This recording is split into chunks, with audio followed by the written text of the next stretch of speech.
kasih. Kita akan baca doa pembuka. Mohon diikuti. Yang tidak membawa buku, boleh ikuti yang saya bacakan. Yang membawa silahkan dibuka kata pengantar halaman 1. Sudah?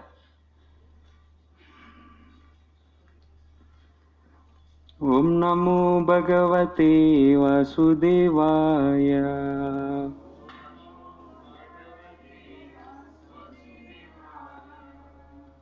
Om Namo Bhagavate Vasudevaya. Geser. Om Namo Bhagavate Vasudevaya.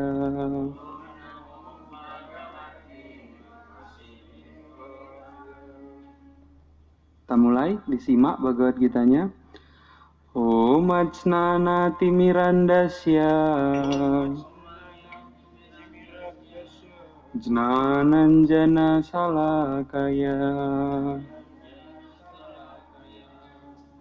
Caksur Unmilitam Yena Tasmai Sri Gurave Namaha. Sri Chaitanya Manobistam Stapitam Yena Bhutale Swayam Rupa Kada Mahyam Dadati Swapadantikam Vandeham Sri Guru Sri Yuta pada kamalam Sri Gurun Vaisnavamscha Sri Rupam Sagrajatam Sahagana Ragunatan Vitam Tam Sajivam Satvaitam Savadutam Parijana Sahitam Krishna Chaitanya Devam Sri Radha Krishna Padan Sahagana Lalita Sri Visakanvitamsya. He Krishna Karuna Sindhu Dinabandhu Jagat Pate Gopesa Gopika Kanta Radha Kanta Namustuti Tapta Kancana Gaurangi Radhe Vrindavaneshwari Vrishabhanusuti Devi Pranamami Hari Priye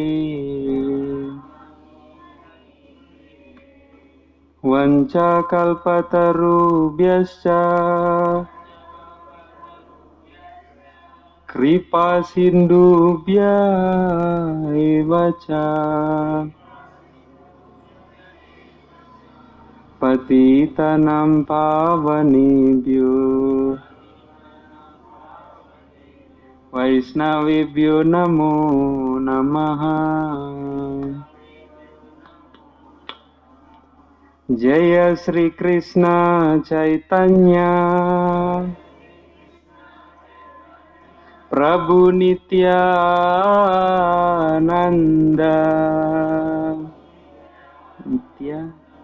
Sri Adwaita Gadadara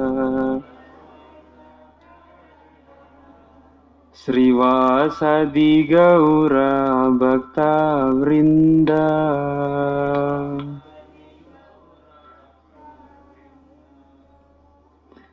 Hare Krishna, Hare Krishna, Krishna Krishna, Hare Hare, Hare Rama, Hare Rama, Rama Rama, Hare Hare. Hare, ayo diikuti.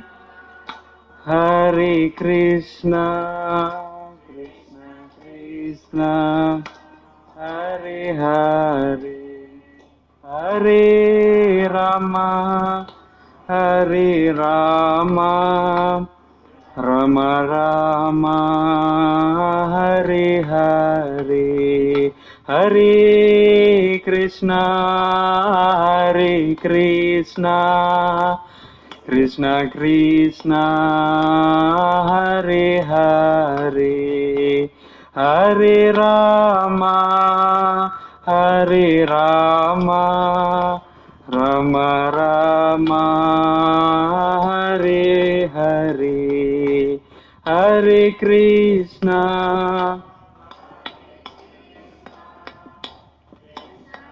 Krishna, Hare Hare, Hare Rama, Hare Rama, Rama Rama, Hare Hare. Jai Sri Srimad Bhagavad Gita ki Jai, Kali Yuga Dharma Mahamantra Hare Krishna ki Jai, Tai Gaura Premanandi Hari Hari Bol. Hare Krishna, Prabu dan Mataji, ibu-ibu, bapak-bapak, adik-adik sekalian, Hare Krishna. Jadi pada siang hari ini kita berkumpul di sini. Jarang-jarang kita ketemu. Ada yang seminggu sekali, ada yang seminggu 2 kali, ada mungkin yang kita ketemu di luar. Jadi program hari Minggu ini yang kita laksanakan pada hari ini, salah satu program tempel sebagai hari berkumpul kita di hari Minggu. Kita berekreasi sama-sama, liburan sama-sama. Tapi biasanya kalau kita liburan itu liburan material, artinya tidak berhubungan dengan Tuhan, kita tawarkan liburan yang rohani. Sambil kita liburan, siang-siang panas-panas sedikit, tapi tetap ada anginnya, sejuk. Kita duduk bersama di sini, kita akan mengenang kisah Mahabharata. Kisah waktu Krishna turun 5.000 tahun yang lalu. Kita kenang kisah itu dengan kita membaca Bhagavad Gita. Itulah kegiatan kita hari ini. Seperti halnya Arjuna 5.500 tahun yang lalu memilih Krishna sebagai kusir keretanya. Memilih Tuhan sendiri sebagai kusir keretanya. Sangat bahagia Arjuna. Ketika dia bingung, dia harus bertempur melawan saudaranya, dia mengadu kepada Krishna. Ketika segala macam masalah, kita pasti pernah menonton di TV. Krishna selalu ada di situ untuk membantu. Ketika Arjuna bertarung melawan Karna, saingannya, saingan memanahnya, Karna menembakkan panah beracun yang diberikan oleh ular, siapa namanya? Taksak. Ular taksak. Kalau kena Arjuna panahnya itu, pasti mati. Dengan kemampuan memanah Karna yang sangat jitu, sangat tangkas dia dalam seni memanah, pasti Arjuna mati. Tapi dengan keahlian Krishna sebagai kusir yang terhebat, diangkat atau diturunkan itu keretanya? Diturunkannya kereta sehingga panahnya meleset. Itulah Krishna. Apalagi ketika Arjuna bersumpah, saya akan membunuh Jayadrata sebelum matahari tenggelam. Itu juga Krishna berlila di situ. Yang seharusnya matahari belum tenggelam, matahari masih terbit, dengan cakra Sudarsan, apa itu? Cakranya Krishna yang kalau kita melihat Wisnu ada dia memegang cakra, Krishna juga punya cakra. Sudarsan Cakra. Krishna mengeluarkan Sudarsan Cakranya dan menutupi matahari. Banyak sekali lila-lila Krishna yang luar biasa. Jadi matahari tertutupi, yang seharusnya masih ada matahari, karena matahari tertutupi, alhasil apa? Nggak ada cahayanya, udah gelap. Dipikir Jayadrata, oh udah aman saya. Arjuna sekarang harus membayar sumpahnya. Kalau dia gagal membunuhku, maka dia harus lompat ke dalam pembakaran api. Dia mau datang, dia mau lihat dengan matanya sendiri Arjuna bunuh diri. Sesampainya dia di depan Arjuna, Krishna tarik lagi Sudarsan Cakranya, mataharinya terbit lagi, muncul lagi. Dibunuhlah langsung sama Arjuna. Sebegitulah Krishna. Semua permasalahan hidup, semua usai, semua selesai, semua bisa ditangani dengan kehadiran Krishna. Banyak lagi yang lain. Hari ini kita akan baca kisah selanjutnya, episode kedua.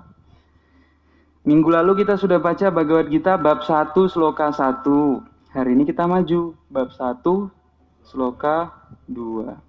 Silahkan dibuka Bhagavad Gitanya, Ibu, Bapak, Prabu, Mataji, Maharaj.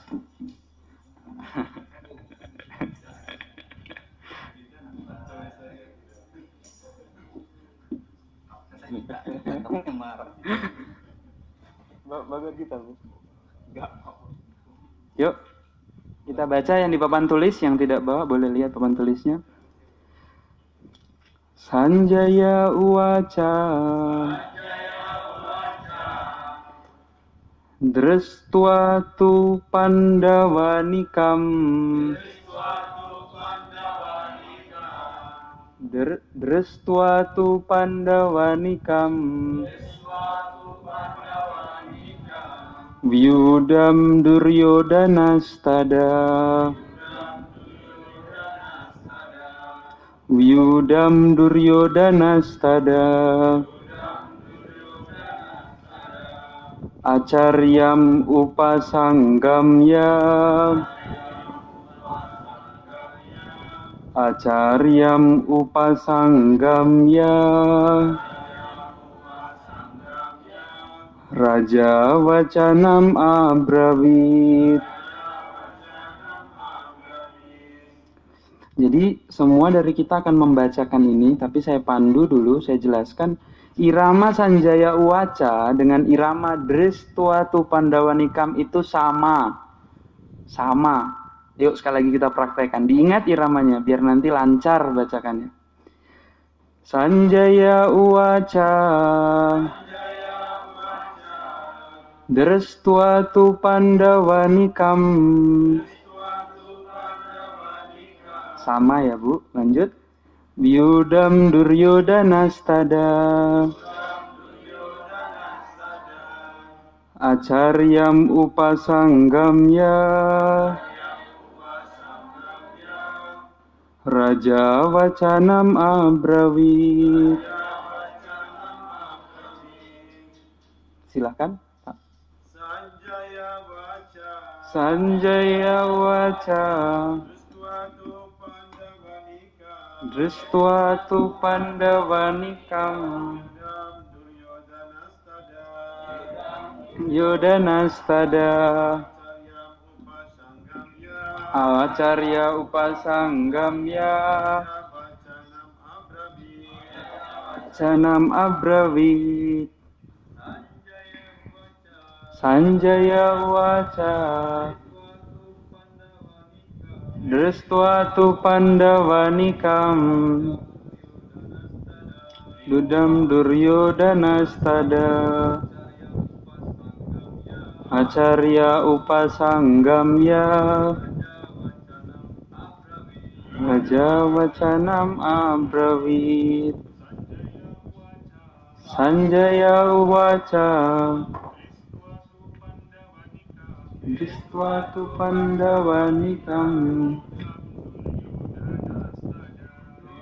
Duryodhanastada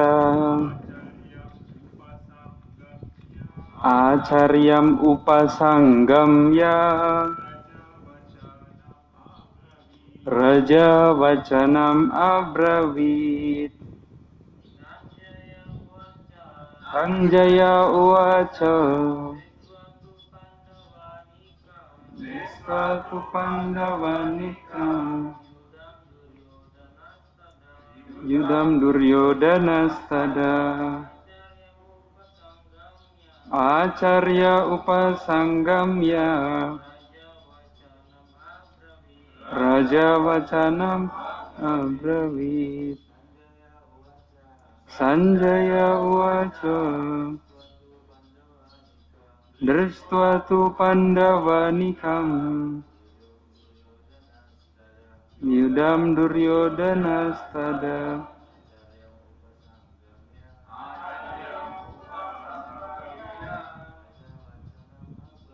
Raja Wacana Sanjaya Uwaca Pandavanikam Stada Acaryam Upasanggam Raja Tanam Abravi Sanjaya Uwaca Dristva tu Pandavanikam Yudam Duryodana Stada Acaryam Upasanggamya Wacanam Abravit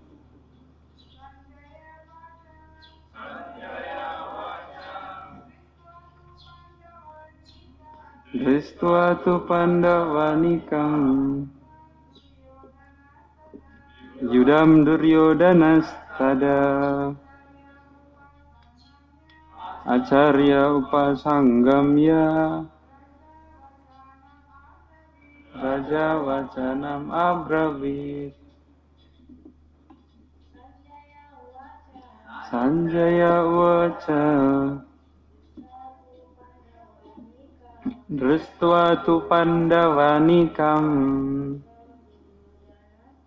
Yudam Duryodana Stada Acarya Upasanggamya Raja Wacanam Abravit Sanjaya Uwaca Dristva tu Pandavanikam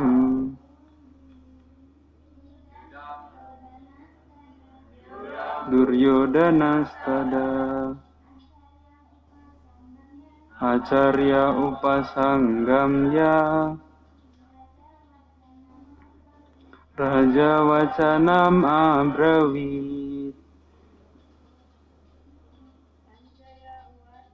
Sanjaya Uwaca Dristva tu Pandavanikam Yudam Duryodana Stada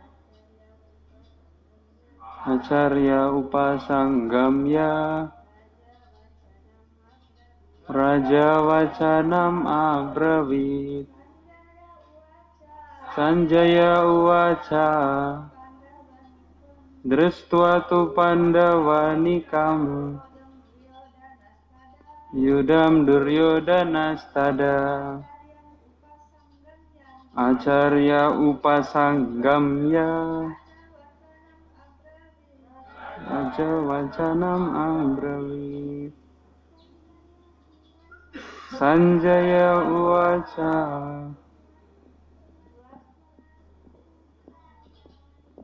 Dristva tu Pandavanikam Yudam Duryodana Stada Acaryam Pasanggamya Das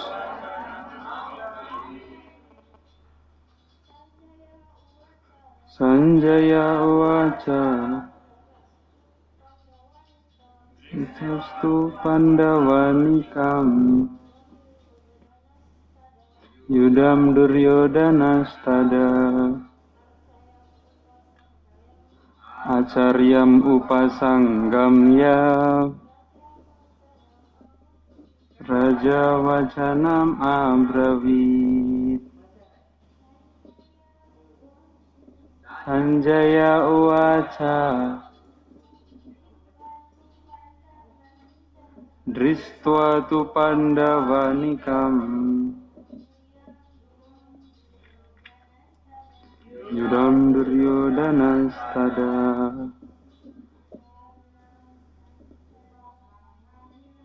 Acarya pasagamya.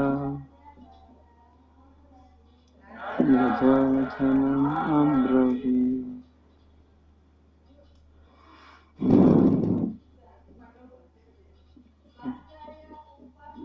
Sanjaya uwaca.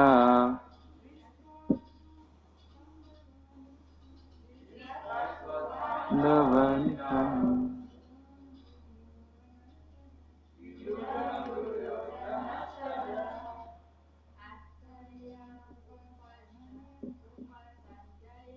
Acarya upasanggamya. Raja wacanam abrawit. Sudah cukup perjuangannya. Sekarang kita lanjut. Kita baca terjemahan kata per kata. Mohon diikuti. Sanjaya uwaca. Sanjaya berkata. Dristva sesudah melihat. Tu tetapi. Pandawa anikam. Tentara-tentara para Pandawa. Vyudam tersusun dalam barisan-barisan tentara. Duryodhana, Raja Duryodhana. Pada waktu itu, acaryam guru, upasanggamya mendekati, raja sang raja, wacanam kata-kata, abrawit berkata. Artinya, mohon didengarkan. Sanjaya berkata, wahai baginda raja, sesudah meninjau tentara yang telah disusun dalam barisan-barisan oleh para putra Pandu, Raja Duryodhana mendekati gurunya dan berkata sebagai berikut. Kita ulangi, mohon diikuti. Sanjaya berkata, wahai baginda raja, sesudah meninjau tentara yang telah disusun dalam barisan-barisan oleh para putra Pandu, Raja Duryodhana mendekati gurunya dan berkata sebagai berikut. Kita dengarkan penjelasan dari Yang Berkarunia Srila Prabhupada Ki Jai. Silakan didengarkan. Dhritarashtra tuna netra sejak lahir. Artinya apa? Dia buta sejak lahir. Sayang sekali dia juga buta secara rohani. Dia menyadari bahwa putra-putranya juga sebuta dirinya dalam hal-hal keagamaan.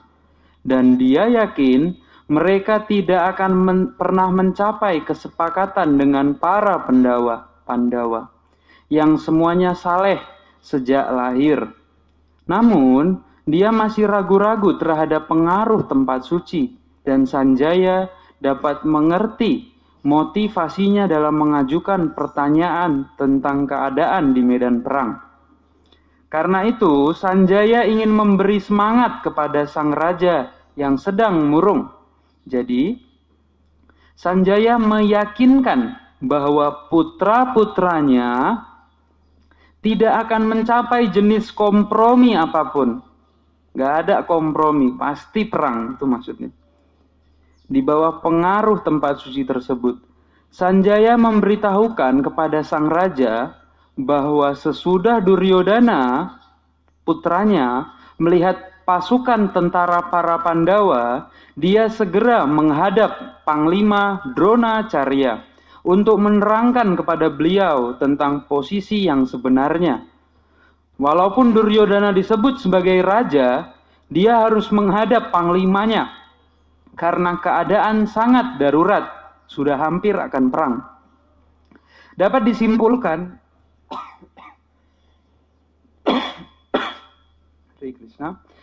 disimpulkan bahwa dia memenuhi syarat sebagai seorang politisi. Tetapi Duryodhana yang diplomatis tidak dapat menutupi rasa takut di hatinya ketika dia melihat susunan tentara para Pandawa. Jai penjelasan Srila Prabhupada Ki Jai. Jadi kalau yang hadir minggu lalu mungkin ceritanya nyambung. Raja Dhritarashtra, bapaknya Duryodhana, kita kan udah pernah nonton di TV mungkin sebagian. Yang bapaknya yang buta itu, dia kan gak ikut ke tempat perang. Dia tetap tinggal di kerajaannya bersama dengan sekretarisnya, atau lebih tepatnya kusirnya. Siapa nama kusirnya? Sanjaya. Rajanya duduk di singgasananya sama Sanjaya. Sanjaya ini punya kekuatan dia punya mata ketiga, mata rohani. Jadi walaupun dia berada di sini, kita sekarang berada di sini, kita bisa melihat jauh sampai rumah kita. Yang tinggal di Binjai bisa melihat ke Binjai. Pokoknya dia bisa melihat kemana saja. Itulah kusirnya raja itu, Sanjaya. Jadi dia bertanya kepada Sanjaya, apa yang dilakukan putra-putraku di medan perang? Inilah jawaban Sanjaya yang sloka yang kita baca hari ini. Wahai Baginda Raja, sesudah meninjau tentara, jadi Duryodhana melihat tentara-tentaranya Pandu, oh ada banyak, ada si ini datang, ada si ini datang, dia lihat semuanya, udah dia cermati, baru dia menghadap ke gurunya dan berkata sebagai berikut. Jadi Bhagavad Gita kita dilengkapi dengan gambar. Kalau ibu bapak lihat di gambar awal, setelah gambar Pancatatwa, ada gambarnya ini, coba lihat, yang bawa Bhagavad Gita. Ini sloka 1, ini rajanya tanya sama Sanjaya. Gambar pertama, ayo dipandu. Nah, setelah dibuka, ini gambar besar, maju. Gambar tata kita, maju. Gambar guru-guru, gambar Chaitanya Mahaprabhu, sekali lagi, inilah dia. Jangan kelewatan, udah sampai gambar neraka itu, nanti kita bahas. Mundur lagi. Nah, ini gambar yang episode 1. Ini gambar yang episode 2.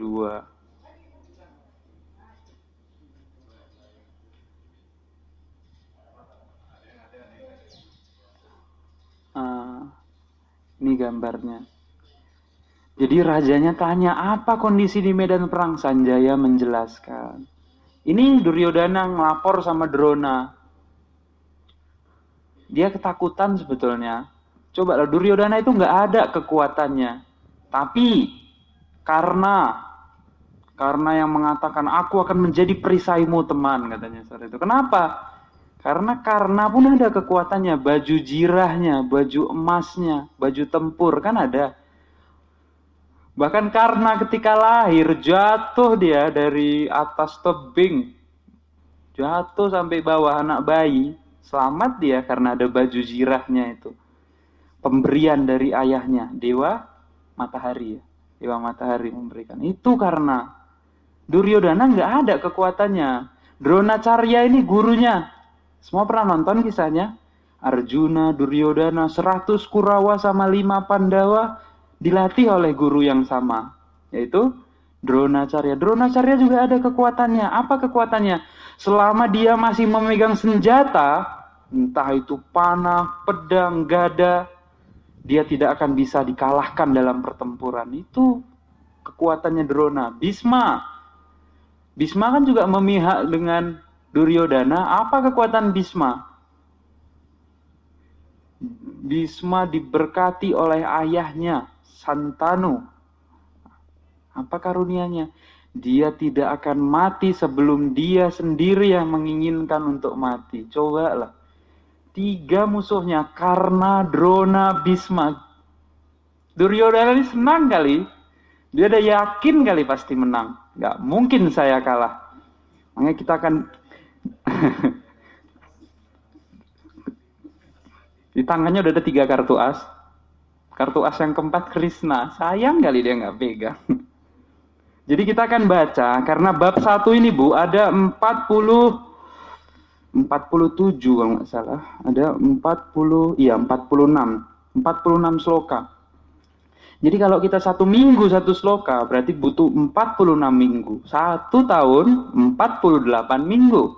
Artinya, untuk selesai bab 1 aja butuh waktu 1 tahun. Bhagavad Gita ada 18 bab. Sampai tua kita masih bab 1 nanti. Jadi hari ini saya akan baca singkat. Yang bawa Bhagavad Gita boleh sambil disimak. Kita tidak baca bahasa Sanskertanya, langsung artinya saja. Karena ini masih mengkisahkan di medan perang. Jadi seperti cerita aja kita buat. Tadi kan Duryodhana melapor ke gurunya. Berkata sebagai berikut. Tadi akhirnya berikut. Masih berlanjut dia. Sekarang kita baca. Sloka 3. Yang bawa Bhagavad Gita boleh disimak. Artinya yang dicetak tebal. Itu aja yang kita baca. Wahai guruku, lihatlah tentara-tentara besar para putra Pandu yang disusun dengan ahli sekali oleh putra Drupada. Murid Anda yang cerdas. Ini Duryodhana nyindir gurunya. Kenapa? Karena Drishtadyumna kan dikatakan putra Drupada. Ingat Drupada? Bapaknya Drupadi yang buat korban suci. Anaknya kan dia ingin kali, saya mau putra. Dan putra saya nanti harus bisa membunuh Drona. Dia minta putra yang bisa membunuh Drona. Kalau kita nonton ceritanya. Tapi gitu pun Drona sangat sayang. Drona datang dan menjadi guru untuk putranya. Gitu, luar biasa sekali Drona ini. Makanya di sini kalau kita baca itu penjelasan baris pertama. Duryodhana adalah seorang diplomat ulung dan hebat. Politikus, dia pandai kali cakap. Ingin menunjukkan kelemahan Dronacarya. Dia mau menunjukkan kelemahan Dronacarya ini. Karena apa? Musuhnya sendiri dia latih. Coba. Itu dia Duryodhana mau bilang. Habis itu kalau kita baca di bagian-bagian akhir, tujuan Duryodhana berbicara seperti itu agar Dronacarya dia tidak segan-segan lagi dalam bertempur. Karena apa? Dia udah berbuat salah dengan mendidik musuhnya. Makanya sekarang di medan pertempuran ini Duryodhana menginginkan gurunya, keluarkan semua kemampuanmu, jangan ada rasa belas kasihan. Itu diinginkan Duryodhana. Duryodhana ini kompor nomor 1 dia, paling pandai cakap. Kita lanjut, sloka 4. Di sini dalam tentara ini ada banyak pahlawan-pahlawan yang sehebat Bima dan Arjuna dalam pertempuran. Kesatria-kesatria yang hebat seperti Yuyudhana, Wirata, dan Drupada. Tuh, Arjuna paling tangkas menggunakan panah. Dronacarya sendiri yang bilang kan, kamu muridku yang terhebat. Terhebat dibilang Dronacarya. Bima yang sudah seringkali mengalahkan Duryodhana dalam pertandingan gulat. Bima dapat kekuatan. Kekuatan fisik dia itu sebanding dengan 100 gajah. Itu kekuatan Bima.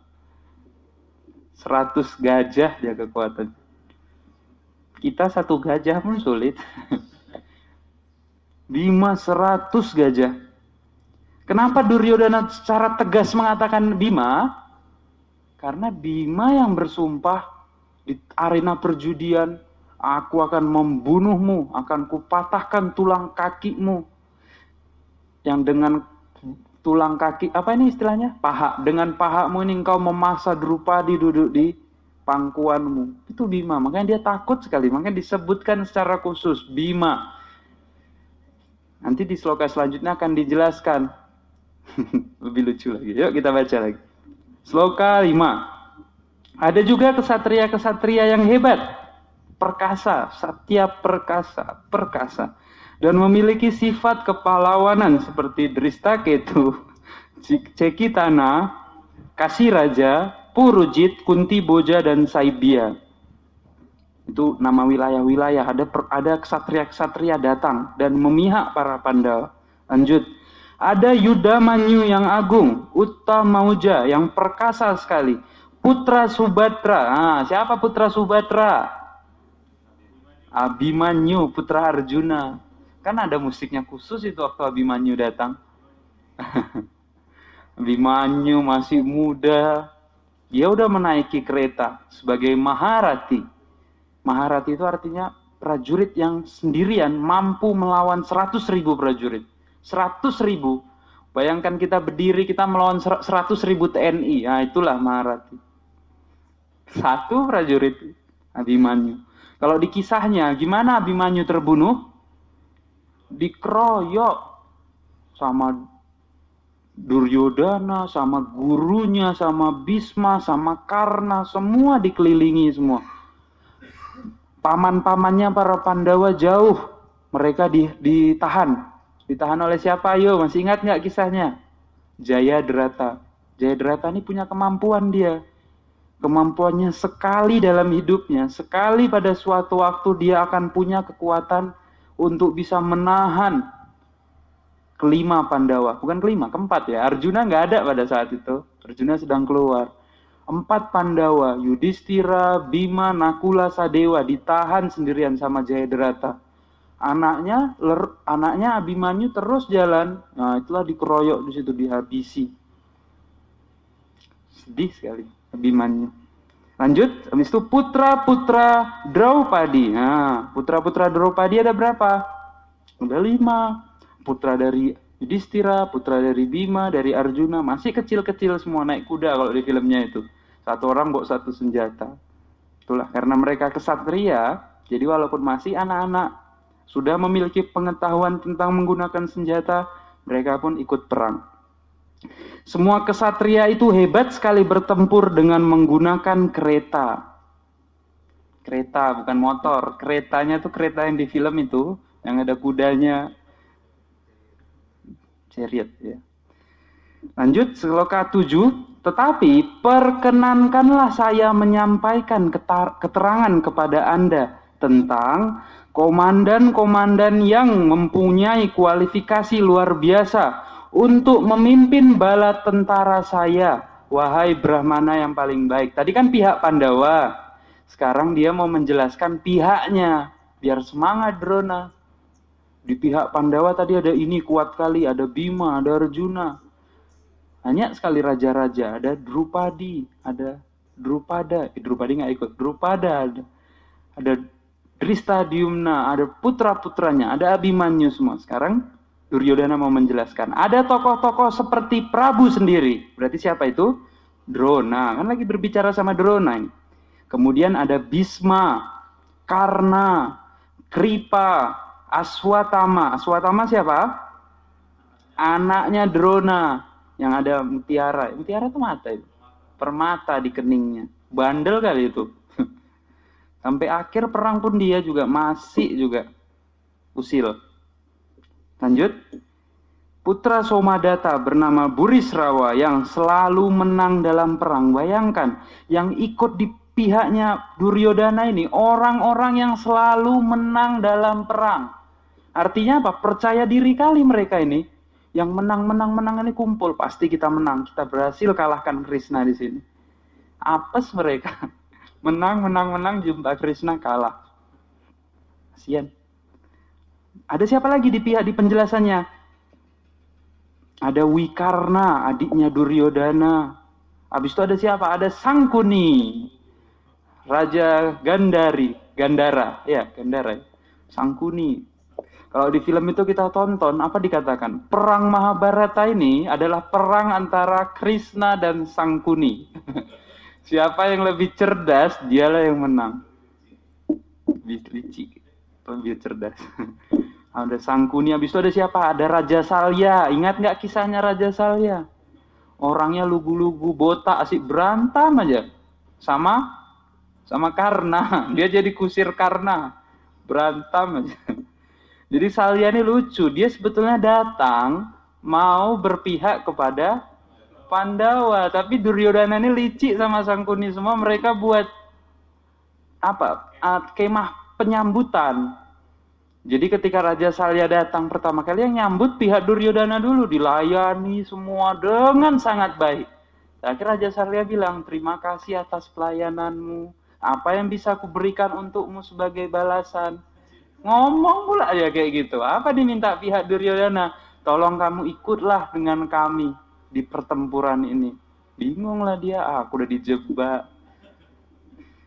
Sampai keponakannya sendiri jengkel sama mereka. Nakula dan Sadewa. Bersumpah Nakula dan Sadewa, dengan tanganku sendiri aku yang akan membunuhmu. Tapi karena ini kesalahan pamannya, jadi pamannya pun rela. Dia menerima hukumannya. Kasihan yang botaknya. Raja Salya namanya. Iya, lucu ini kisahnya. Lanjut lagi. Ada banyak pahlawan yang lain yang bersedia mengorbankan nyawanya demi kepentingan saya.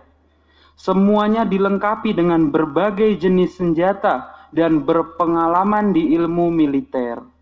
Itulah dijelaskan ada Jayadrata, Kritawarma, Salya, semua berpihak kepada Duryodhana.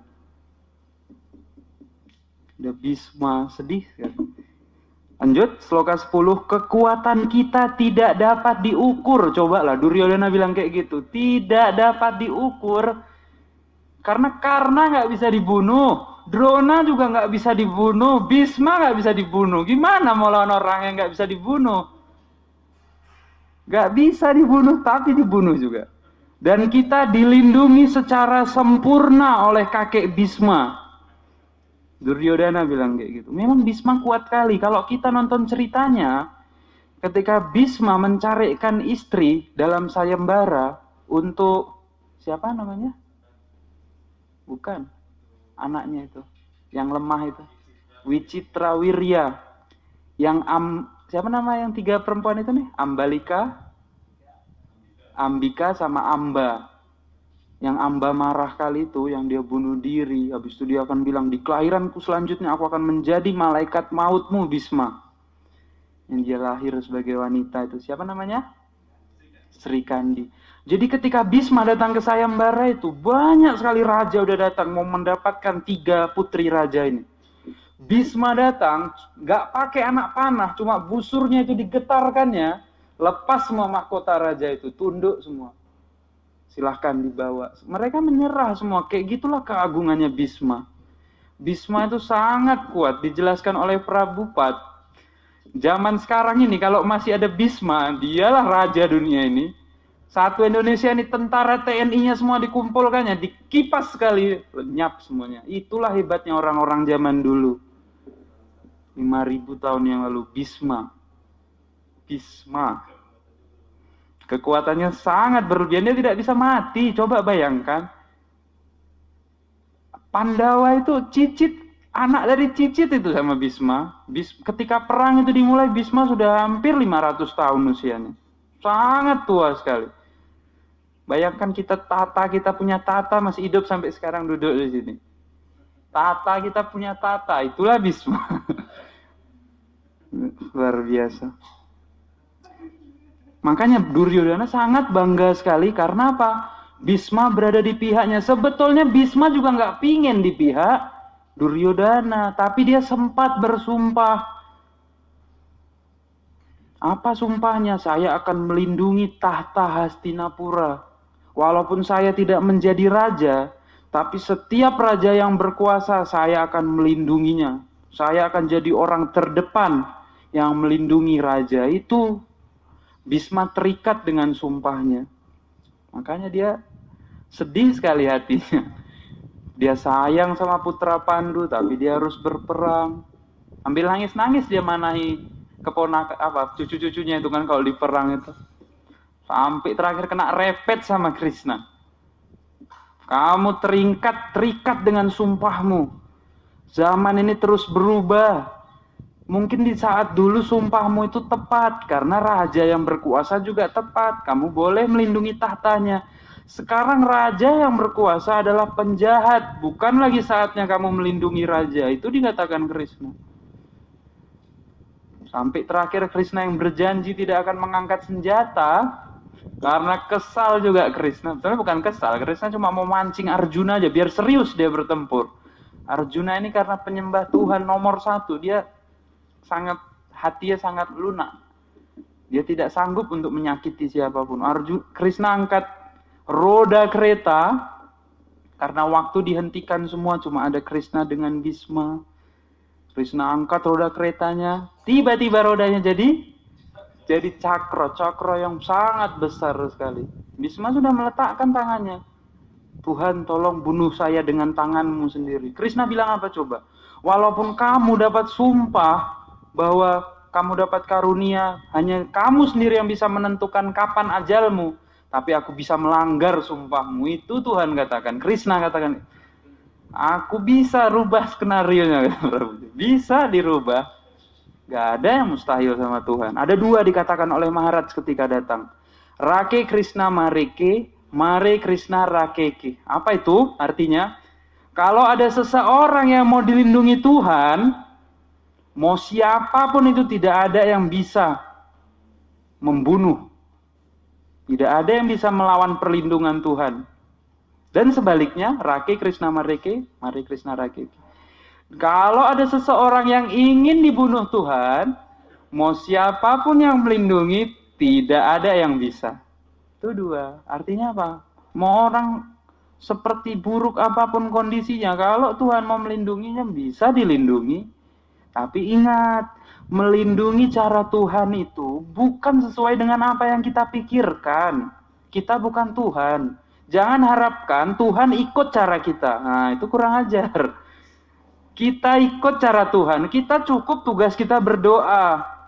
Kita bilang, Tuhan, 5.500 tahun yang lalu kamu sudah menurunkan Bhagavad Gita. Hari ini saya sudah mulai belajar, saya sudah mulai mendekatkan diri kepadamu. Saya butuh pertolongan, utarakan doa kita. Artinya apa? Ada yang sudah kita lakukan, sudah ada bakti yang kita lakukan. Dengan bakti itu kita berdoa kepada Tuhan.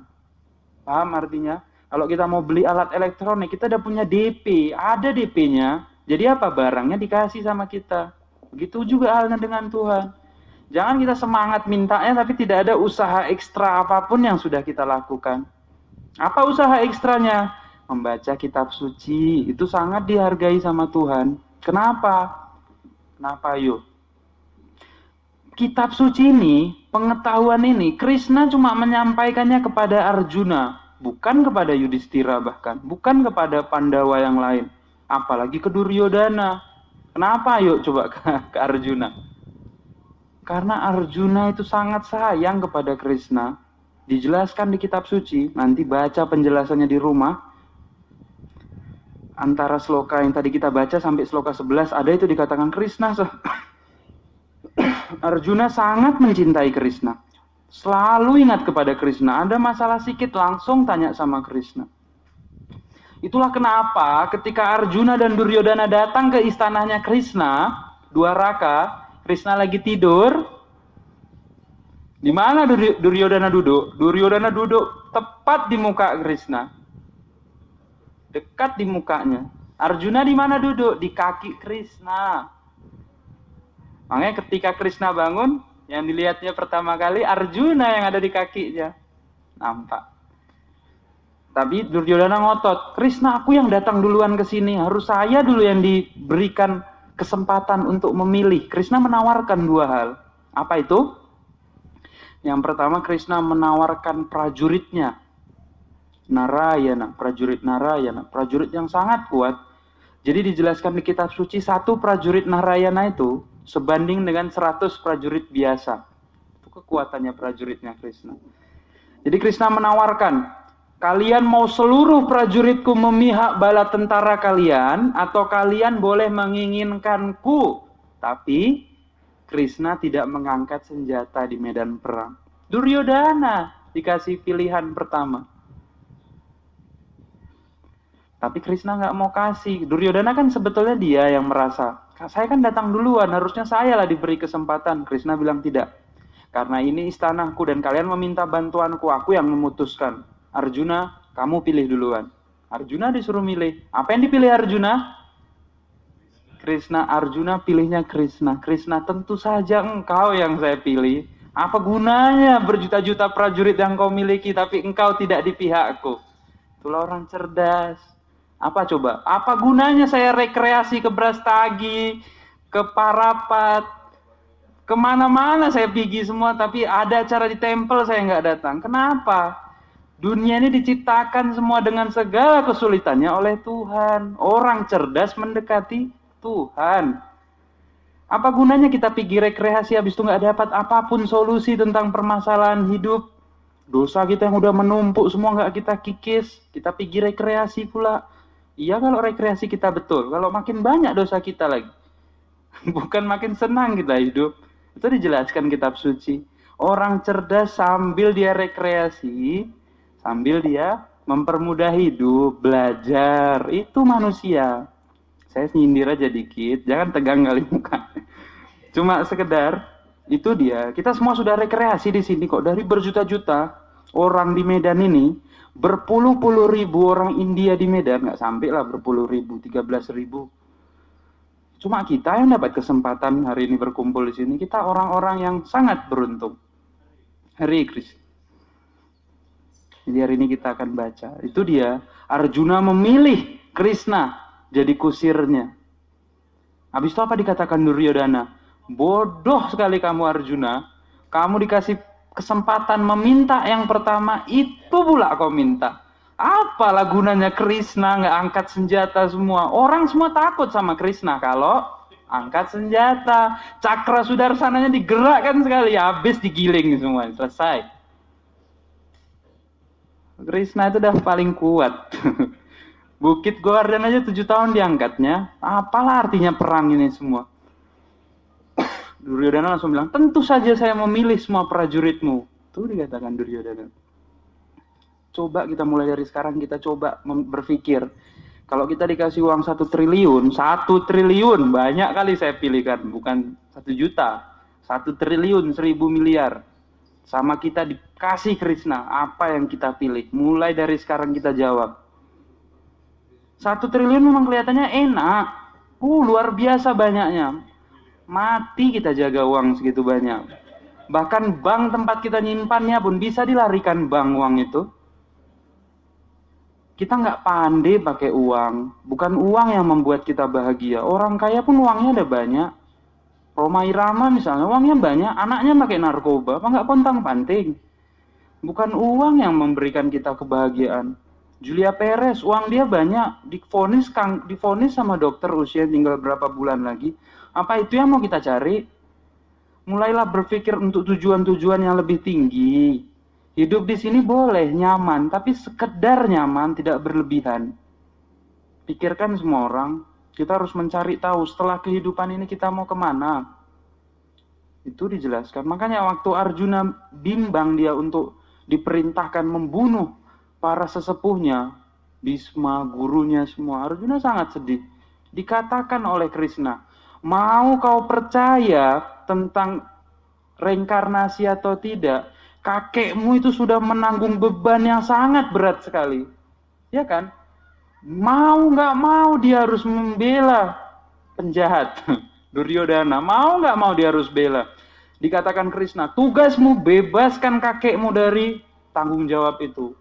Bunuh dia. Kenapa? Telah dijelaskan Krishna nanti di awal bab 2. Kita ini bukan badan. Kita ini roh yang tinggal di dalam badan. Ibaratnya ada mobil sama ada supir. Kalau memang mobilnya udah nggak layak, sikit-sikit masuk bengkel, jalannya nyendat-nyendat semua, ya udahlah tinggalkan mobilnya. Ya kan Bu? Ngapain dipaksa? Masih banyak angkot, Grab ada, banyak fasilitas. Angkot, Grab, pesawat terbang ada, banyak. Taksi. Itu diibaratkan apa? Badan-badan yang lain. Jadi kita harus tahu, kalau badan ini memang sudah tidak layak, berarti saya harus menerima badan yang lain.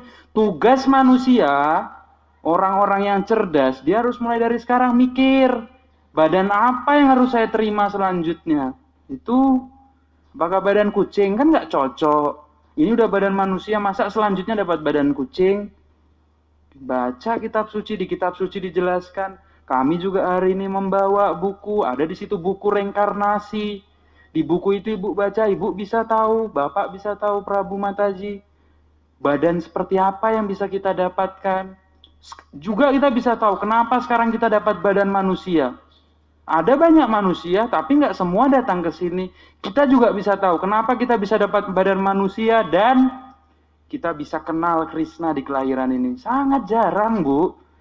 Sangat jarang. Wow, Krishna turun di medan perang sekalipun, Duryodhana tetap tidak kenal sama Krishna. Itulah Krishna. Udah Krishna datang ke kerajaannya Duryodhana, Hastinapura, sebagai pembawa pesan damai. Apa yang dibuat Duryodhana? Mau dirantainya Krishna. Itulah. Mengenal Krishna itu sangat sulit. Mau saya bilang, mau cerita menegaskan semua, Krishna mengangkat Bukit Govardhan pada usia 7 tahun. Krishna memiliki 16.000 istana. Di setiap istana ada Krishna. Banyak sekali kemuliaan Krishna. Kalau kita nggak pernah baca bukunya, Bhagavad Gita, ada banyak sekali buku-buku yang lain. Ketertarikan kita tentang Tuhan tidak akan pernah tumbuh. Kalau kita tidak tertarik kepada Tuhan, masalahnya apa? Orang-orang di sekitar kita, istri kita, suami kita, anak-anak kita, ama, kakek, cicit, cucu, semua nggak bakal kenal sama Tuhan. Artinya apa? Hidup ini cuma berlalu begitu saja. Kerja pagi sampai malam. Besok kerja lagi pagi sampai malam, besok kerja, besok nanti di tengah-tengah minggu ada yang sakit, kita pergi berobat, udah kerja semua bosan, pergi rekreasi. Kalau kerja kita sebegitu nikmatnya, kita nggak akan pernah bosan, Bu. Kita pun juga nggak suka dipaksa bekerja. Kitab suci menjelaskan, orang cerdas dia harus mencari tahu, bisa nggak sih kita nggak pekerja itu tapi kita bahagia? Bisa nggak tanpa harus bekerja sangat keras kita bahagia? Cari tahu, Bu, ada di kitab suci. Bisa nggak kita hidup selamanya bersama keluarga? Cari tahu di kitab suci. Bisa nggak kita melihat Krishna dengan mata kita? Tuh, bagaimana cara hidup sederhana tapi berbahagia? Dijelaskan di kitab suci. Sambil kita maju biar selesai.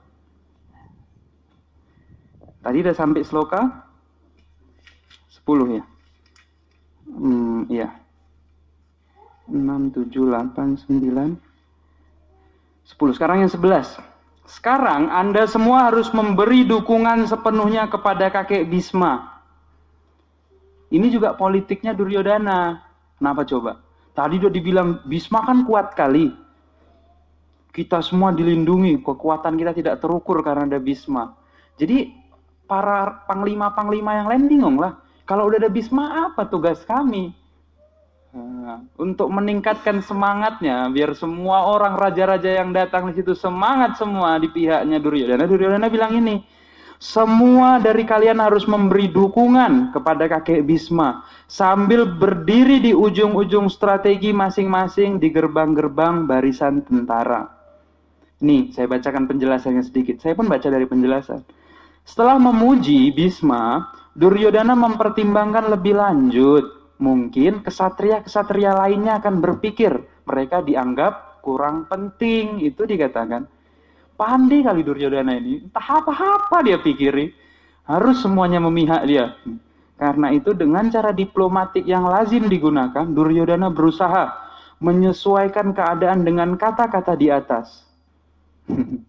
Dia menggarisbawahi Bhisma tentu pahlawan yang paling hebat, namun beliau sudah tua. Jadi semua kesatria lain harus memikirkan perlindungan Bhisma Dewa dari berbagai sisi dan seterusnya. Itulah Duryodhana, raja strategi. Itu pun kalah dia sama Sangkuni nih, mesti karena dia bergaul sama Sangkuni. Jadi entah apa-apa dia pikirin. Lanjut, sloka 12. Kemudian Bhisma, leluhur agung dinasti Kuru yang gagah berani, kakek para kesatria, meniup kerangnya dengan keras sekali bagaikan suara singa, sehingga Duryodhana merasa riang.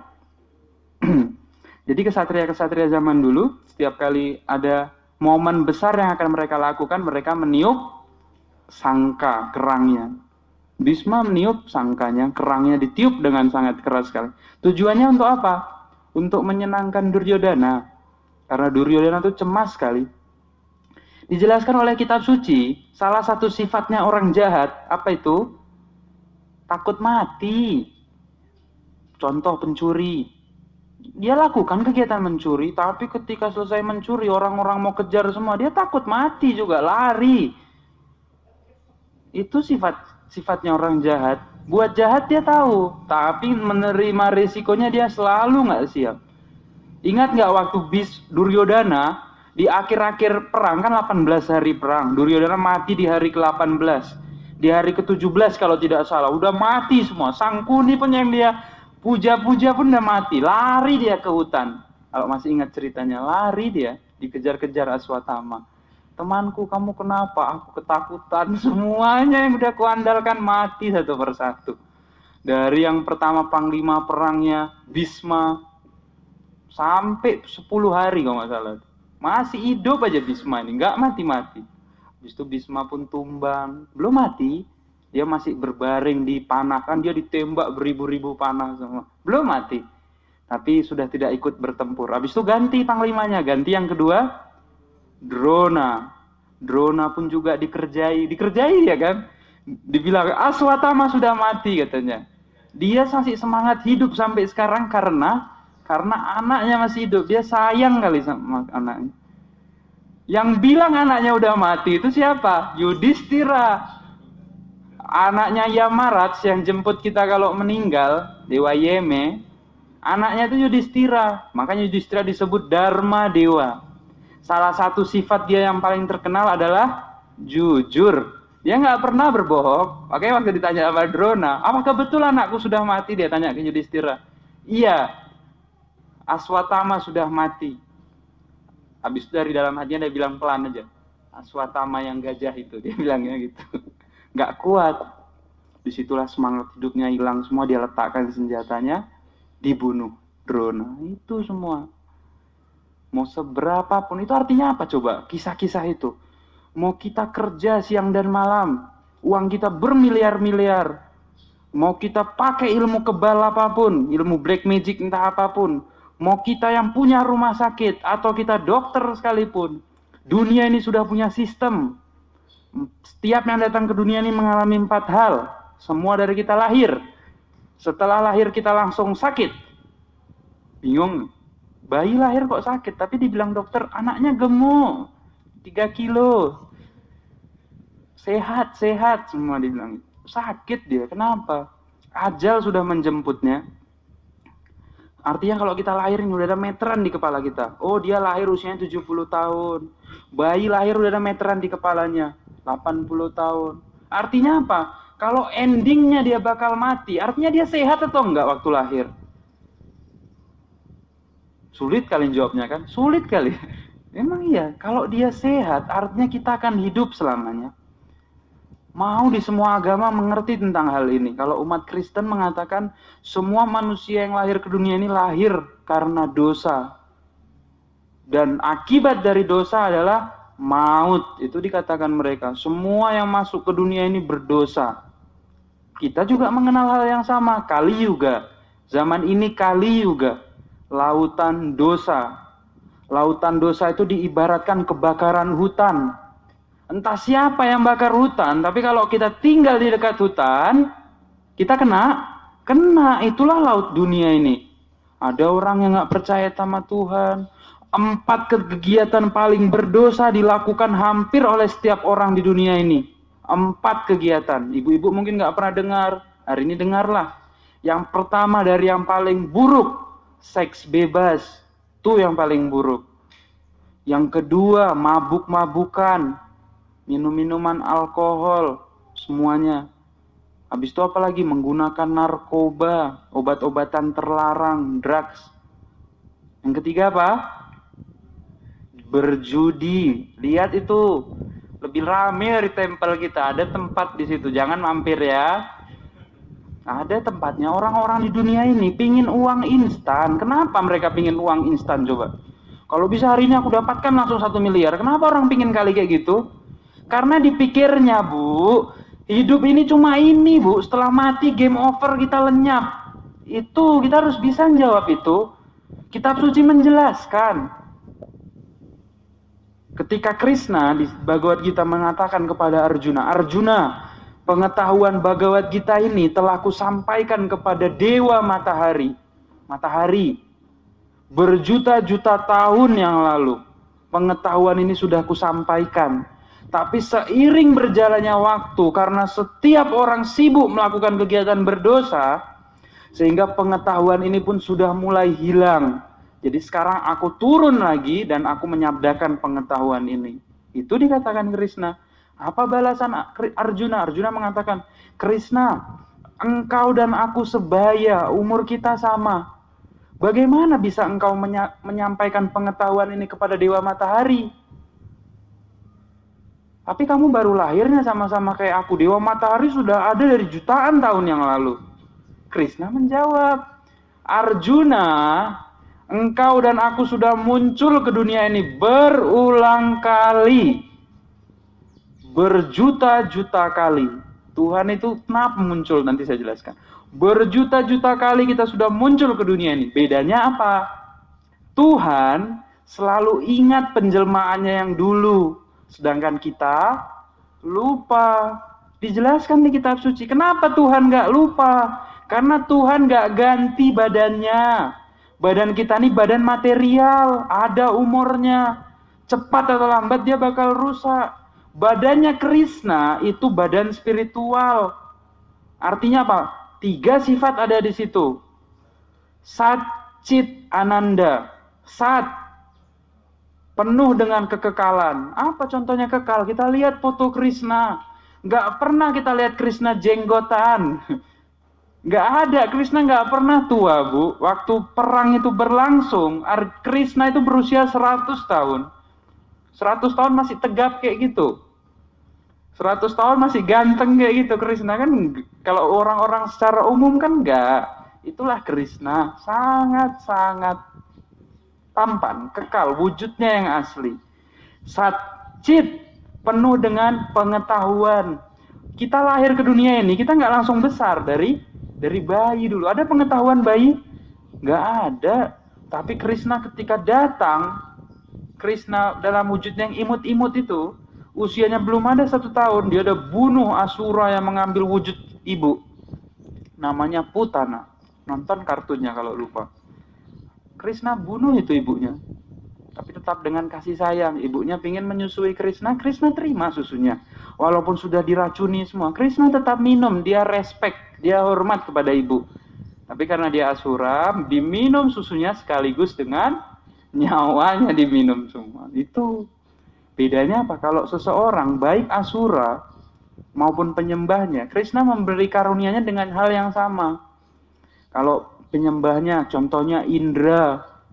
Indra juga dikerjain sama Krishna. Tapi bedanya apa? Setelah semua selesai, Indra dimaafkan. Kalau anaknya yang bandel, Asura, dikerjai semua, digebukin, terakhir mati. Tapi itu pun juga selamat. Itulah karunia Tuhan. Baik yang jahat maupun yang baik, dua-duanya dapat manfaat yang sama. Itulah Krishna. Sat, Chit, yang ketiga, Ananda. Namanya Diksa Bapak. Ananda Das. Ananda itu artinya apa? Penuh dengan segala kebahagiaan. Itulah Tuhan. Saya waktu itu mendengarkan kelas dari salah satu Maharaj. Maharaj mengatakan, kalau kita menginginkan kebahagiaan, kita harus mendekati Tuhan. Kenapa? Tuhan itulah yang kekal. Kita misalnya sayang kali sama handphone kita. Handphone kita tidak kekal. Cepat atau lambat dia akan hilang. Kita sayang kali sama anak kita. Cepat atau lambat anak kita juga akan hilang. Kalau nggak anak kita yang hilang, kita yang hilang duluan. Jadi orang-orang cerdas, dia mulai investasi dari sekarang. Oh, saya akan hilang. Dikatakan dunia ini seperti roda. Kadang di atas, kadang di bawah. Mungkin kita sekarang lagi di atas sejahtera. Cepat atau lambat kita bakal di bawah. Semua orang mengalami itu. Arjuna, Pandawa itu walaupun dekat kali sama Krishna, banyak nggak masalah yang mereka terima? Banyak sekali masalahnya. Bima waktu masih anak-anak dikasih racun. Ya kan? Kasih racun. Pandawa disuruh tinggal di rumah lilin, habis itu dibakar semua. Habis itu apa lagi? Baru membangun kerajaannya Indraprasta, Duryodhana sudah menyusun siasat judi, direbut kerajaannya. Sedemikian repot. Istri mereka Drupadi dipermalukan, hidupnya. Itu yang mau ditegaskan oleh Bhagavad Gita itu apa, Pak? Baik orang baik ataupun orang jahat di dunia ini akan mengalami semua itu. Akan mengalami. Bedanya apa? Orang baik ketika mengalami masalah itu ditemani Tuhan. Krishna ada di situ. Bedanya apa kalau ditemani Krishna? Bisa sambil senyum-senyum kita ketika mengalami semua permasalahan itu. Itu dia dunia ini. Dan Krishna juga menjelaskan, ternyata kita bisa untuk terlepas dari penderitaan itu tadi. Penderitaan itu diibaratkan dengan siang dan malam, hujan dan panas. Itu semua silih berganti. Kalau hari ini kita sedang berbahagia, artinya apa? Sebentar lagi duka cita akan datang. Itu dunia ini. Kalau ini lagi terang, nggak mungkin selamanya terang. Sebentar lagi juga akan gelap. Itu dunia ini. Jadi orang cerdas, kalau dia nggak suka sama ini, cari tahu di kitab suci. Kenapa Tuhan menciptakan dunia ini dengan semua kesulitannya? Dan kenapa sekarang saya lahir ke dunia ini? Apa yang harus saya lakukan? Itulah dijelaskan di kitab suci. Selayaknya babi itu makan kotorannya sendiri. Tidur dia di lumpur. Dia berhubungan badan tidak peduli dengan siapapun. Anaknya, ibunya, siapapun. Karena dia tidak punya pengetahuan apapun. Badan kita sekarang, badan manusia, kita bisa belajar dari pengetahuan Bhagavad Gita. Semua dari awal hidup kita dijelaskan di sini, Bu. Pak. Tapi kita harus tunjukkan niat kita untuk membaca buku. Semua dijelaskan di sini. Dari mulai kenapa kita lahir. Kenapa saya tidak mau tua, dipaksa tua. Saya nggak mau sakit. Nggak ada orang yang mau sakit, tapi dipaksa sakit. Kenapa saya tidak mau mati, dipaksa mati. Itu dijelaskan semua di kitab suci. Sebetulnya apa misi lahir di dunia ini? Apa misi terbesar? Kalau memang saya harus mengganti badan saya untuk kelahiran selanjutnya, badan apa yang harus saya terima? Apa hubungan saya dengan Krishna? Sembayang yang ideal itu berapa lama sehari? Apa 15 menit pagi hari, 15 menit siang, 15 menit sore itu udah cukup untuk menyelamatkan kita. Itu kita ikut-ikut dari leluhur kita. Lihat kitab suci apa yang dijelaskan. Apa makanan manusia, semua harus kita baca ini. Itulah pentingnya kitab suci. Itulah pentingnya kegiatan-kegiatan seperti ini. Ini buku panduan badan ini, Bu. Buku panduan badan manusia. Badan ini sangat sempurna. Sampai-sampai apa? Ilmuwan-ilmuwan yang paling canggih sudah menyiapkan pesawat jet, pesawat luar angkasa, apapun sudah disiapkan mereka, robot pun sudah disiapkan. Tapi mereka nggak bisa ciptakan manusia, mereka nggak bisa menciptakan kehidupan. Artinya apa? Mereka nggak tahu buku panduannya dan mereka juga nggak bisa buat buku panduan. Inilah Bhagavad Gita, buku panduan kita. Setiap orang harus baca. Buku panduan ini isinya bukan tinggi kali, Bu. Macam yang tadi kita baca. Lucu-lucu isinya. Lucu-lucu. Ini stand up komedinya penyembah ini. Kenapa? Karena pembahasan tentang dunia ini yang sulit. Semua dijelaskan di sini. Itu dia. Jadi orang cerdas sambil dia menyelesaikan permasalahan hidupnya. Apa itu contohnya? Tanggung jawab. Setiap orang dari kita butuh bekerja. Memasak, menyelesaikan pekerjaan rumah, mendidik anak-anak, yang punya suami, melayani suami. Semua kita lakukan sambil kita sisipkan kegiatan membaca kitab suci. Itu ada lagi yang lebih gampang. Ada. Untuk zaman ini karena sedemikian sulitnya, semua orang sibuk, semua orang suka senang-senang, maka diberikan cara yang paling mudah untuk senang-senang, mengucapkan Maha Mantra Hari Krishna. Seperti halnya itu ada musik, masih siang-siang gini udah hidup. Setiap orang di zaman ini setiap kali jenuh apa yang dilakukannya? Dengar musik. Bhagavad Gita menjelaskan Chaitanya Mahaprabhu. Itu yang di altar yang paling kiri yang 2 orang angkat tangan. Itu Chaitanya Mahaprabhu. Tadi kan saya bilang Krishna sudah muncul ke dunia ini berulang kali. Krishna muncul 5000 tahun yang lalu. Ternyata 500 tahun yang lalu Krishna juga muncul. Setelah Nabi Muhammad, setelah Buddha, setelah Yesus, ternyata ada lagi Chaitanya Mahaprabhu. Itulah Sanatan Dharma, diajarkannya Dharma yang tertinggi. Apa itu? Mengucapkan nama suci Krishna, Sankirtana Yajna. Di zaman ini semua orang sibuk. Bukan cuma sibuk, stres. Banyak kali masalahnya. Yang berkeluarga masalah sama suami, nggak usah lah saya bilang itu. Banyak pokoknya, semua dari kita mengalami. Saking banyaknya, terlalu banyaknya masalah kita pun lupa sama masalahnya. Tiba-tiba kena aja. Begitu udah keluar dari sini, tiba-tiba kena aja. Begitu kena apa? Terlena kita lupa sama semuanya. Makanya diajarkan cara pengucapan nama suci. Krishna memberikan semua kekuatannya dalam nama suci. Dan sebagai wujud Chaitanya Mahaprabhu ketika turun, dia diksa semua orang. Semua orang.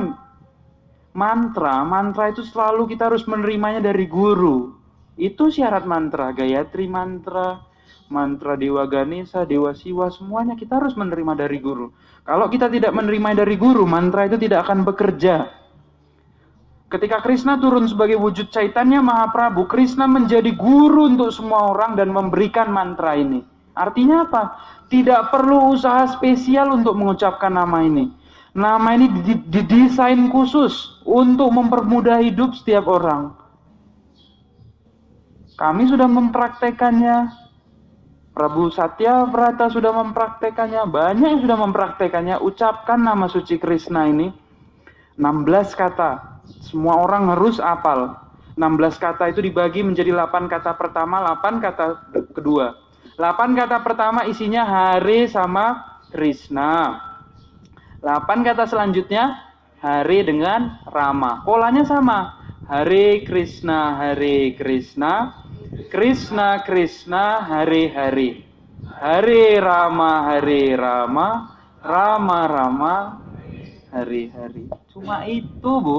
Ucapkan itu. Kesimpulan dari kitab suci ini di bab 18 Krishna menyampaikan, selalu ingat kepadaku. Krishna bilang man mana bawa. Gimana cara ingat dengan Krishna? Dengan mengucapkan nama sucinya. Itu Arjuna juga sama. Arjuna ingat terus kepada Krishna. Radharani kekasih Krishna yang selalu mendampingi Krishna. Apa yang Radharani lakukan? Radharani bersama gopi-gopi yang lain, penyembah-penyembah wanita yang lain. Ketika Krishna sedang keluar, ketika Krishna pergi ke Madura untuk membunuh Kamsa dan semuanya, Radharani bersama para gopi-gopi yang lain menyanyikan Maha Mantra Hare Krishna. Inilah kegiatannya. Dalam segala kerinduannya, mereka menyanyikan Maha Mantra ini. Kenapa? Krishna, Tuhan, dengan namanya itu tidak berbeda. Dengan menggunakan nama ini kita bisa langsung berhubungan dengan Tuhan. Dengan memanggil Krishna, segala ketidaksucian yang kita punya, segala dosa-dosa yang kita punya, segala penderitaan yang kita punya akan dihilangkan. Akan dihilangkan. Itulah dijelaskan kitab suci. Kapan seseorang menderita? Di saat dia lupa mengucapkan nama suci Krishna. Itulah penderitaan bisa datang. Makanya bagi orang-orang yang serius, mereka menggunakan japamala. Ada di situ japamala, istilahnya tasbih. Japamala itu di mana? Kita membutuhkan japamala. Untuk apa? Kitab suci menjelaskan japamala ini seperti handphone. Ini handphone, ini japamala. Ini sama. Handphone dipakai untuk menghubungi orang di dunia ini. Kita minta nomornya, kita bisa telepon. Rindu kita telepon. Cemas kita telepon. Kita mau minta uang sama bapak kita telepon. Anak kita sakit, kita mau minta bantuan, kita telepon. Tapi apalah bisa dibantu bapak mama kita? Mereka paling bantu apa? Bantu sedih. Ya kok sedih, Bapak pun sedih. Atau sebisa mereka bisa bantu. Tapi kitab suci menawarkan hal yang lebih istimewa. Setiap hari luangkan waktumu menggunakan japa mala. Ucapkan maha mantra tadi. Mulai dari yang puncaknya, baca Hare Krishna, Krishna Krishna, Hare Hare, Hare Rama, Rama Rama, Hare Hare. Maju satu. Hare Krishna, Krishna Krishna, Hare Hare, Hare Rama, Rama Rama, Hare Hare. Maju dua. Seterusnya jalan satu demi satu sampai balik ke posisi awal. Itulah 108 kali kita mengucapkan nama suci Krishna. Itu deposit kita untuk Tuhan mau melindungi kita. Tuhan selalu mau melindungi kita. Tapi kalau kita sambil mengucapkan nama suci, ketika dibantu kita sadar. Itu dia, ketika dibantu kita sadar. Di momen-momen kita berdoa, inilah kita minta bantuan. Kita curhat kepada Tuhan. Tuhan, hidupku sulit sekali. Bantu kenapa saya, Tuhan? Curhat, ceritakan semuanya. Tuhan, anak saya mau masuk sekolah. Tolonglah dampingi dia. Beri dia penjelasan. Tuhan, suamiku susah kali diajak ke tempat-tempat sembahyang. Saya nggak sanggup nasihatinya. Utarakan semuanya.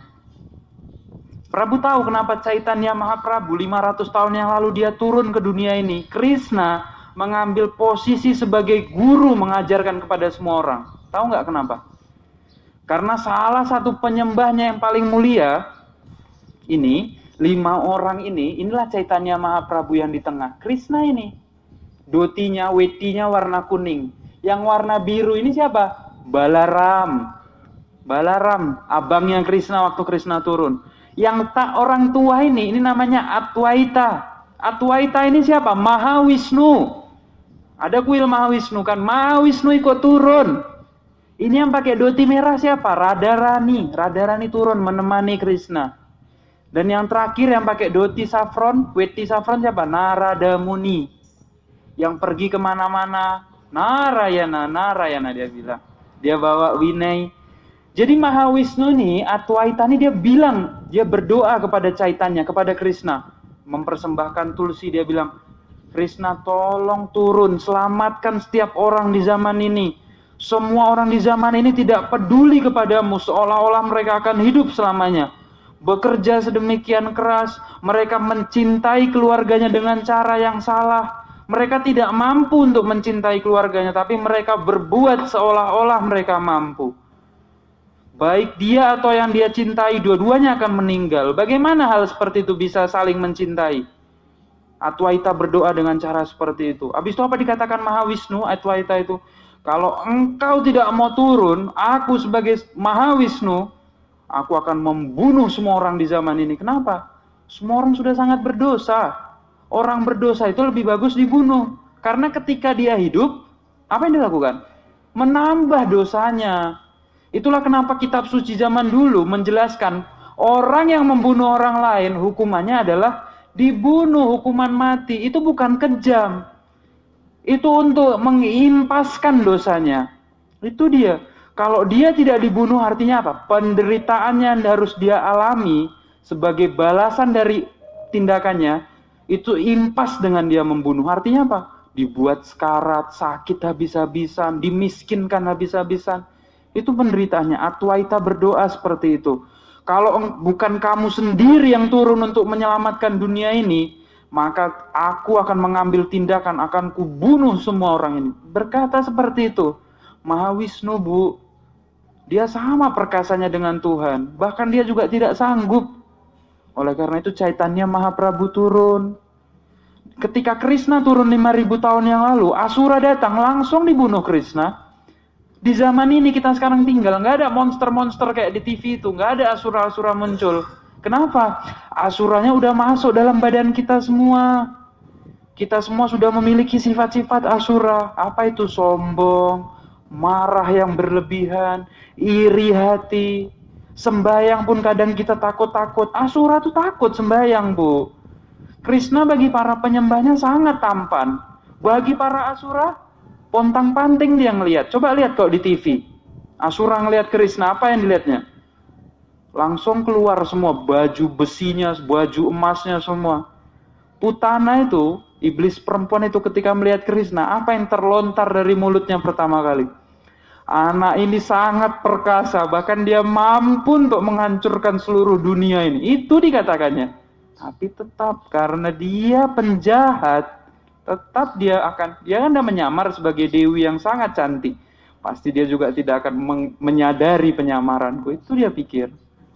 Itulah kita sekarang, Bu.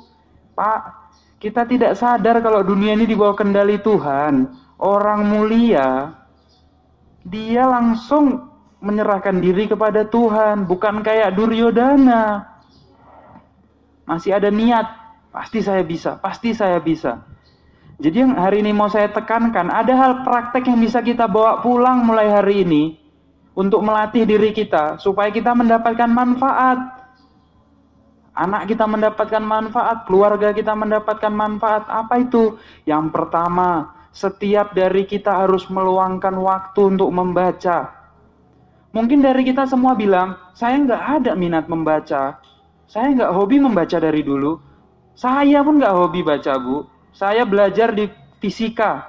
Fisika tuh pengetahuannya sangat tinggi. Tapi setiap kali dosen saya masuk mengajarkan, muka dia lebih sedih daripada saya.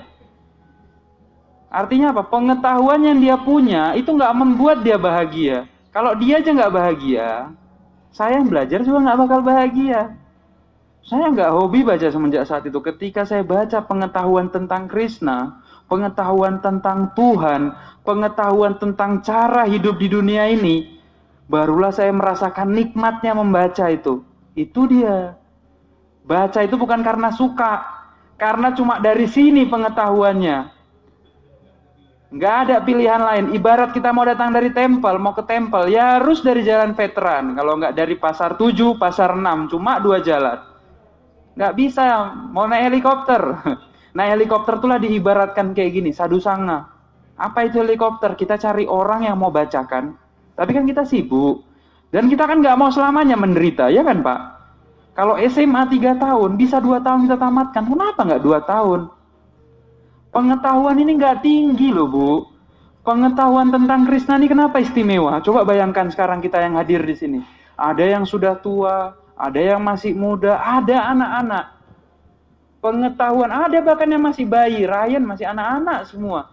Goyang-goyang aja. Makanan ini bukan untuk badan, Bu. Badan kita ini lahir bodoh, bayi. Tapi roh kita di dalam itu penuh dengan pengetahuan. Tugas kita itu apa? Seperti halnya ibu mengandung, dia bacakan yang bagus-bagus, dia dengar musik-musik sami semua. Untuk siapa? Untuk kandungannya. Kita juga sama. Kita baca semua untuk roh kita. Roh kita. Roh kita itu pandai gak sama kayak kita. Ketika kita bacakan, dia akan merasakan kedamaian yang luar biasa. Dia akan sangat bahagia. Jadi yang pertama, setiap orang harus mulai memikirkan masa depannya dengan mendapatkan buku, entah itu Bhagavad Gita, ada buku yang lebih tipis tentang karma, setiap orang dikejar dengan karmanya.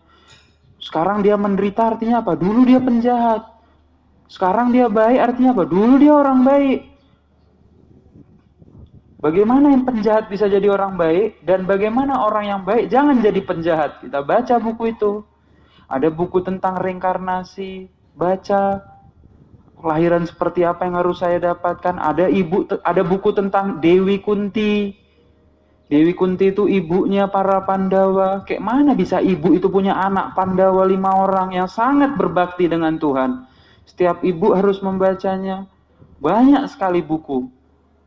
Itu yang pertama, membaca buku itulah aktivitas manusia. Seseorang dikatakan manusia kalau dia mau belajar. Jangan pura-pura jadi manusia. Jangan manusia cuma di KTP aja. Ketika kita dapatkan bukunya, Bu, Krishna akan menyemangatkan kita dari dalam hati. Ayo baca, ayo baca. Kalau kita sebegitunya malasnya, anak kita akan disemangatkan membaca. Itu bapak saya dapat Bhagavad Gita ketika usianya 16 tahun. Hidup dia pun masih susah. Jualan jagung, jualan kue, kemana-mana. Gak dibacanya Bhagavad Gitanya, disimpannya aja. Setelah berkeluarga semua merantau ke Jawa, Terakhir siapa? Abang saya yang paling besar yang baca. Saya pun baca, tapi masih lihat-lihat gambarnya dari kecil. Begitulah cara orang tua mendidik anaknya. Datangkan buku-buku suci ke rumahnya. Biar anak-anaknya bergaul dengan kitab suci. Kitab suci ini sama kuatnya dengan Tuhan. Bergaul. Saya lihati, saya paling suka sama gambar neraka. Karena setiap orang di zaman ini semangat kali cerita neraka. Jangan buat dosa, nanti kamu disiksa di neraka. Di Bhagavad Gita ada gambar neraka. Kan menarik sekali. Ada mulut yang berupa api, semua ditelan semua. Habis itu ada Krishna di ujungnya. Apa hubungan Krishna sama neraka ini? Seiring berjalannya waktu semua, saya tumbuh semua, udah belajar cara membaca di sekolah, cara mikir udah belajar semua, saya pun baca. Mengerti, itu dia. Saya singkat, yang pertama membaca buku, yang kedua ucapkan nama suci Krishna. Setiap hari kita di sela-sela sembahyang kita ucapkan maha mantra. Lebih serius lagi, gimana lebih cepat? Dapatkan japa mala, kalau ada di rumah japa mala, pakai japa mala yang di rumah, berjapa, duduk, konsentrasi penuh, ingat, teleponan sama Krishna pakai japa mala. Sambil kita curhat, beritahukan semua masalah hidup kita. Tuh. Yang ketiga apa? Yang ketiga berkumpul bersama orang-orang yang ingin mendekati Tuhan. Itulah Narayana Parayana yang kemarin. Aktivitas dari bergaul dengan orang-orang yang mendekati Tuhan, kita dapat karunia yang tidak terhingga. Apa itu? Tidak lahir lagi di dunia ini. Habis itu apa lagi? Keluarga kita juga tidak akan lahir di dunia ini. Kita berserta orang-orang yang kita cintai diangkut semua ke planet yang tidak ada penyakit, tidak ada usia tua, tidak ada kematian, tidak ada bekerja sangat keras untuk makan 3 kali. Semua fasilitas dipenuhi. Di dunia ini susah kali mau melihat Krishna. Tapi di sana kita bisa bertatap muka dengan Krishna. Semua kemudahan hidup kita peroleh. Itulah tujuannya. Saya rasa cukup. Masih ada 15 menit terakhir sebelum jam 4. Kalau ada yang ingin ditanyakan, harus ada sebenarnya. Silahkan ditanyakan. Ayo tanya. Jarang-jarang kita ketemu. Hari ini harusnya rame, cuma banyak yang ke taman.